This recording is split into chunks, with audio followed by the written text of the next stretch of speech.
To get back to suffering and despair, sometimes it seems that some people seem to have a much heavier load than others. Do these people not feel after a while, can I still continue to take meaning?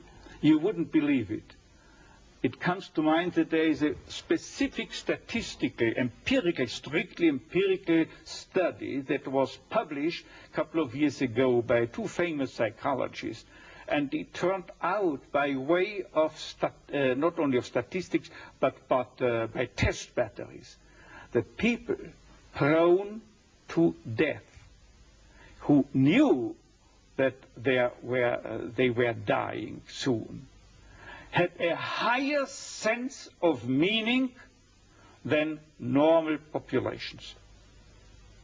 And if I tell you the story that the dean of the School of Nursing at the University of Texas, in the Texas Medical Center in Houston, a famous center, she wrote me of a case of a young girl, very young girl, about 17 years of age or so, who was paralyzed totally, also up to her neck, and could only, by use of a mouth stick, type letters.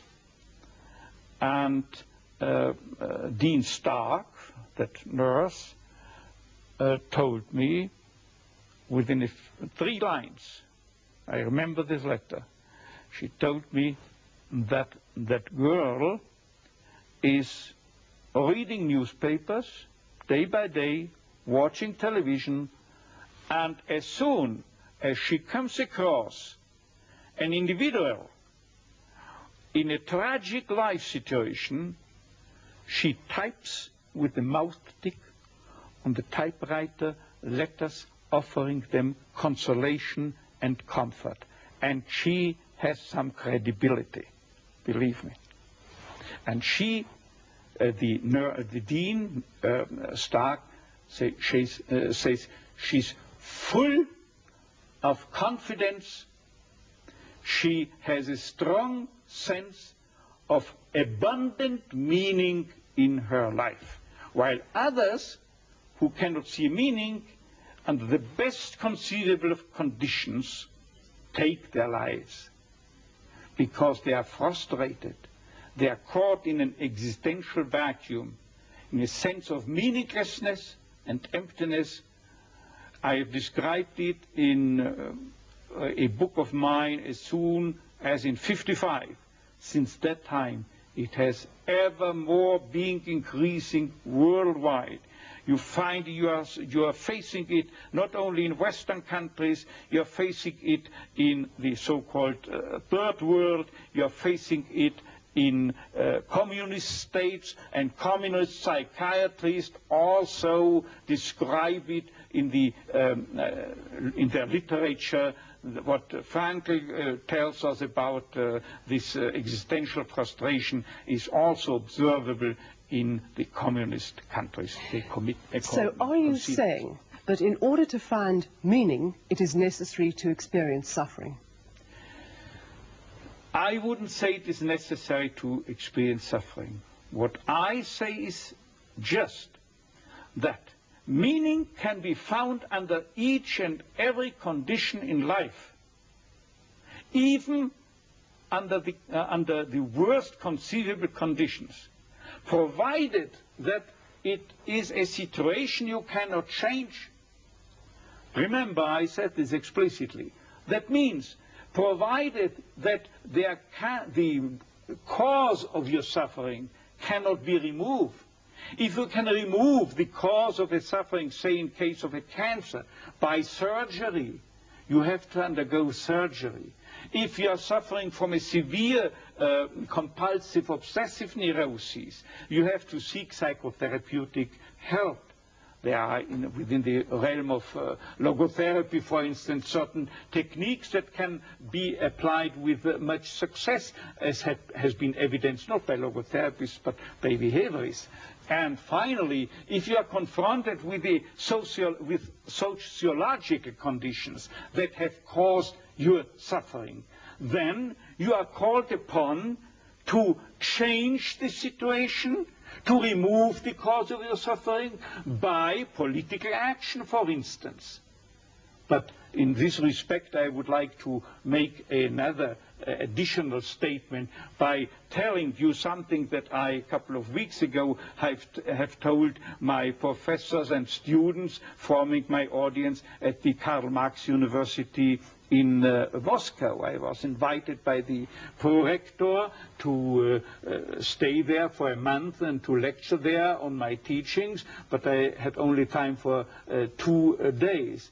And I told them, don't think that I came to you from the West in order to sell you any political opinions.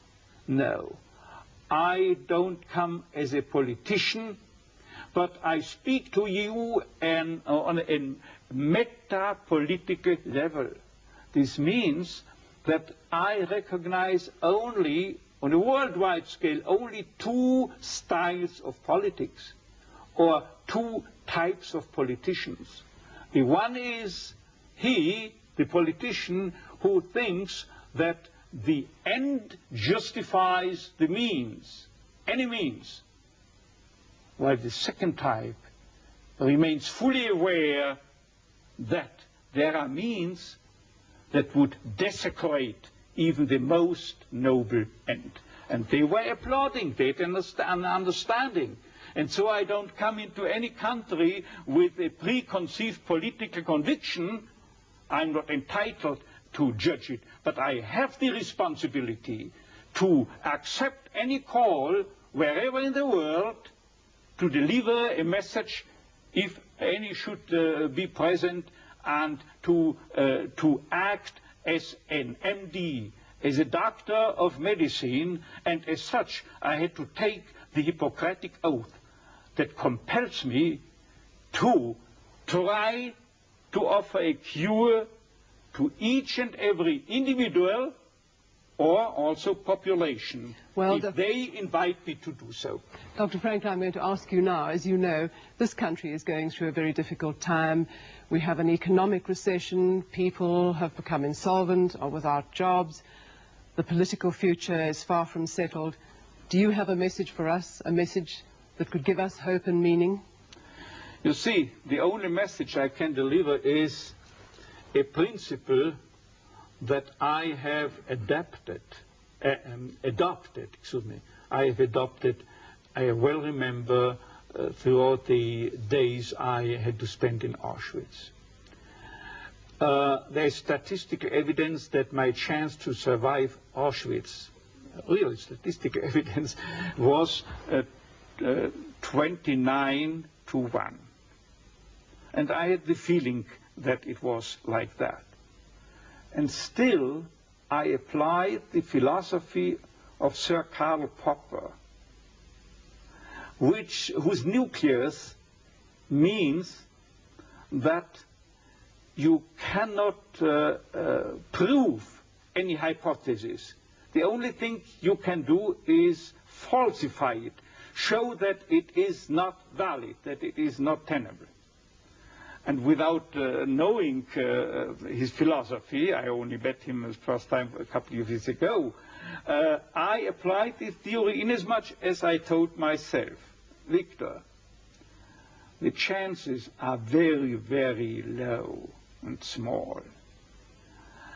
Probably you will be sent to the gas chamber, and still there is nobody who can guarantee me and convince me with 100% certainty that I shall not survive but end in the gas chamber. As long as I have no guarantee that I will have to die within the next days, I continue behaving and acting as if I would spare this fate. Dr. Frankl, thank you for